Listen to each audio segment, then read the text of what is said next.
Oui Vincent, alors savez-vous qu'en France, la première utilisation du cheval de trait, eh bien c'est justement dans les vignes, avant le débardage et avant le loisir. Alors je suis avec Abel qui est éleveur de chevaux de trait et formateur en traction animale. Vous êtes en train de faire quoi là Abel? Je suis en train de griffer, de désherber mécaniquement la vigne. Plutôt que d'utiliser des produits chimiques. Plutôt que d'utiliser des produits chimiques.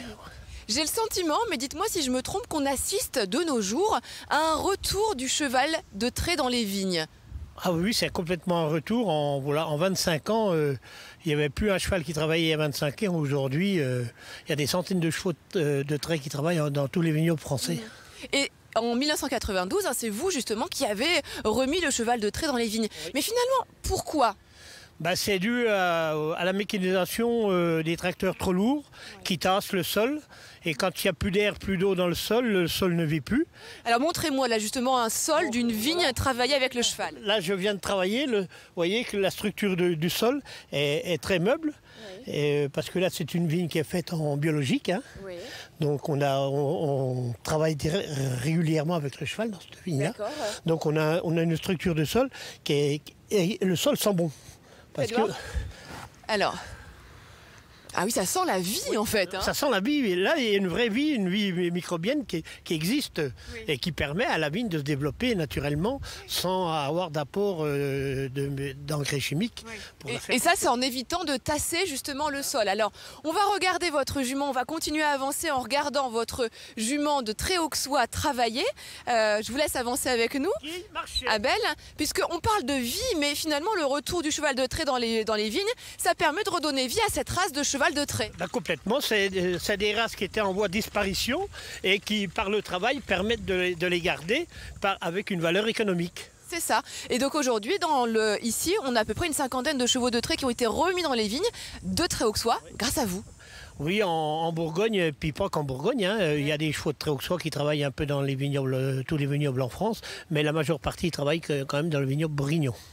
Et bien voilà, et en plus, le cheval de trait auxois tel que qui est ici, je vous laisse avancer avec nous, Abel, eh bien c'est un cheval qui au départ est très adapté à l'utilisation dans les vignes. Oui Vincent, alors autour de moi, il y a surtout deux experts en traction animale, Quille, la jument, et puis Abel, notre éleveur de chevaux de trait auxois, et puis Clotilde qui est justement en apprentissage, en formation de traction animale au lycée viticole de Bonn où vous enseignez, Abel. En quoi ça consiste justement cette formation? C'est une formation théorique au niveau agronomique et connaissance du cheval et une formation pratique pour exécuter les différents labours qu'on doit exécuter dans la vigne pour l'entretien de la vigne.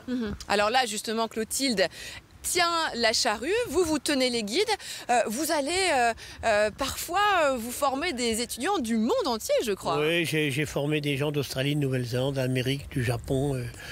Des pays de l'Est aussi, donc voilà, oui, j'ai une panoplie de gens un peu du monde entier. Un savoir-faire français reconnu, dites pour l'instant, Clotilde elle n'a que la charrue et vous les guides, quand est-ce que vous allez lui donner? Je vais lui donner parce qu'elle a déjà pratiqué un tout petit peu, donc il faut maintenant qu'elle maîtrise la charrue et le menage du cheval. La pauvre, on va la laisser faire ça devant nous, sous les yeux de son professeur et les yeux de la caméra de Midi en France.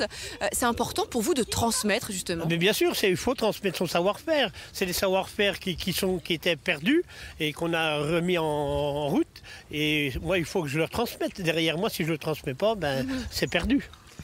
Alors, je vais aller retrouver tout de suite Clotilde. Clotilde, attendez-moi, j'arrive. Clotilde, venez avec moi. Clotilde, pourquoi vous avez fait le choix, vous, justement, de vous mettre à la traction animale? Parce que j'ai toujours été passionnée par les chevaux. Ça a été une grande partie de mon enfance et de mon adolescence, l'équitation. Et du coup, j'ai toujours rêvé d'avoir un petit cheval dans mes vignes. Mon père n'a pas pu le faire parce qu'il n'avait pas la formation ni les connaissances. Mais là, c'est vrai que grâce au CFA et à Abel, on a une super formation de traction équine. Puis en plus, c'est vrai que comme mon arrière-grand-père et mon grand-père le pratiquaient, c'est très très chouette. C'est pas du folklore pour vous alors? Non, c'est parce que j'ai vraiment non seulement l'envie, c'est pas pour faire comme les voisins, car c'est devenu très à la mode, mais c'est par envie. En plus, nous, on est en biodynamie. Donc... Oui. Et puis avec le cheval de trait auxois. Et voilà, en plus, on reste bourguignon, donc ça, c'est top. Merci, Abel.